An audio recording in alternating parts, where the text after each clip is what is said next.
Hi guys, this is Guido Pelagos, and today it's going to be a completely different video.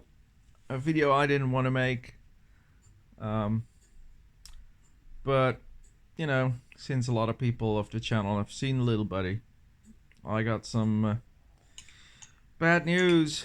The cat died yesterday. Vriendje, little fella, little friend, my little friend, more or less my everything. He uh, he passed away from Thursday to Friday. And he had a little bit of a throat issue already. Like a year ago, he had a few antibiotic shots and prednison pills, which he refused to take because any prednison I put through his food, he was like, "Yeah, I'm not gonna eat that." So he came back, and he was ill. He was a little bit ill, and I tried to make an appointment with the vet, but they're so busy that I could only make an appointment like in 10 days. And normally they were open on a Saturday, so I could take him to the vet on Saturday because I've been working full time. And but I thought this is not good. This is not good. He's not looking well. I smell this odor, bad odor from his mouth again that I smelled before, which I've been smelling like every other day to see if it came back, and just it started up again. So I thought, okay, let's nip it in the bud. Let's get this handled as quickly as possible. Otherwise, he'll have this throat issue again. And so I was able to make an appointment with a vet in another city, and one of my best friends, she took the cat on a Thursday morning at 8 o'clock to the other city to get it checked up because I was at work. Now, they said you shouldn't have come later because he's pretty ill. So he got shots of prednison, antibiotics. Today he would have had his second shot, and Wednesday his third shot of antibiotics, and everything should be fine again. And just like last time, Thursday night, he was active again. His face, his nose were a little bit more the better color. So everything seems to be going better. And I should have gone to a birthday party, and I decided to give it a rain check. I called them up and said, "Listen, I'm not in the mood. I'm sorry, I'm not going tonight." And without knowing, I actually made sure that I was there when he had his final hours. And yeah, it was weird. He was just here, and he started breathing like shocking breathing, but he wasn't really stressed or panicking. He just more or less let go. He felt like his body, he started to work. And when I petted him, he started to purr, but very loudly. And then I sat on the couch, and he walked a little bit back and forth, and he just laid down. And he just lost a lot of attention. So I would pet him, and he would react a little bit, but not too much.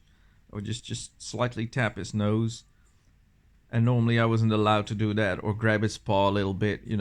He was always very careful about that, but he didn't mind me touching his paws and his nose, and I was like, that's not good.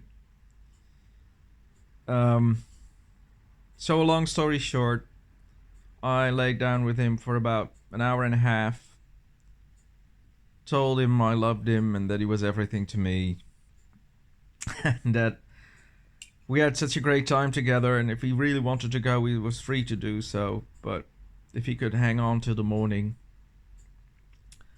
But I knew it was like a 50-50. I was like, or he is completely spaced out by the prednison and the antibiotics, which kick in like a day later, or he's really not good. So I went to bed some 12:30. Got out 1 o'clock, had another look. He was still in the same way, same spot. I was like, okay. And so the next morning was like 5:30. I woke up, and I was a bit. I knew I dreaded the moment because I thought, I was not sure last night, so I left the light on for him. At first, I put him on the bed, but he didn't want to be on the bed. and he ran towards the toilet. Well, ran, and he lay next to the toilet. So I picked him up and said, "Listen, if you're gonna die or if you're really sick, I don't want you to die next to a toilet. That's just not gonna happen." So I put him on his chair, and he ended up under the table, which is fine. So in the morning, I woke up, walked out of the bedroom, and he wasn't there. Normally, he always walks towards me, or as soon as I wake up, he walks into the room. So I went for a pee, and that's normally the time when he walks into the bathroom to have a drink from his water bowl. This is something he always did when I take a pee. He would have started to drink from his water bowl in the shower. And he wasn't there, and then I walked out of the shower and walked into the area here. And I saw him laying down with a little bit of blood and with his mouth open. And I knew it's done. And I think he died like 15 to 30 minutes before I woke up, because he was warm, he was limp. And I made a little altar. I made a little thing for him. I always had this suitcase with a sheet on it where he loved to lie in front of the television. So I put him there. I put some toys around him, put some candles on, and called a friend of mine who... Well, the whole story about the cat is a long one. I don't think I'm going to do that here. But, he used to be a stray cat that stayed in front of the front door of a friend of mine. And after 5 years on the street, when I bought this house, I could actually get him to be my pet, and I took him indoors. So he had a great life. What finally happened, I think his heart just gave up. And it went so quickly. It was like within 24 hours he was gone. Within 12 hours he was gone during the night. So, yeah, it's a very sad... I mean, I can make this video today. I couldn't make this video yesterday. And I told the new boss, like, hey, listen, give me the Monday off, please, because this cat has been my everything for, 7 years that I live here, and I've known him for 12 to 13 years. This is cutting deep. This is cutting very deep. And I've been watching the video by Russell Brand called My Cat Died. It's a great video. You watch it. I'll probably put the link in the description. And this cat as well, Vriendje, he saved me the dreadful phone call to the vet, making an appointment to get him killed, put down, So you'd be waiting here with a cat on your lap, waiting for the front doorbell to ring, for the Grim Reaper with the injection to come by. And like Brand says, like a last act of friendship, he went quickly by shutting down his organs and just leave before I had to make a choice about life and death. And like a last act of friendship. And I'm missing him already. It's weird. I mean, I went last night. I was so tired yesterday. It was like 7 o'clock at night when I wanted to have some breakfast. I decided to make some chicken shawarma.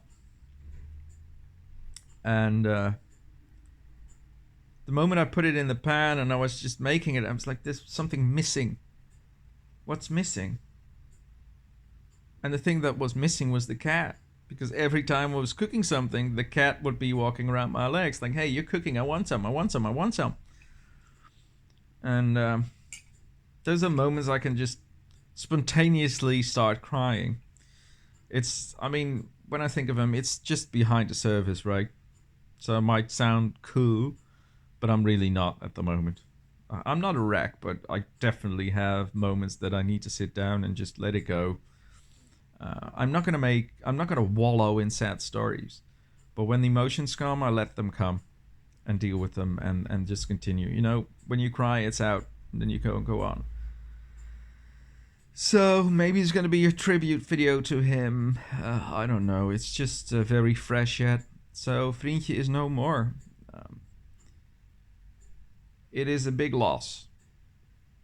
It is a truly big loss, because this little fella has helped me through so many shit from the last years.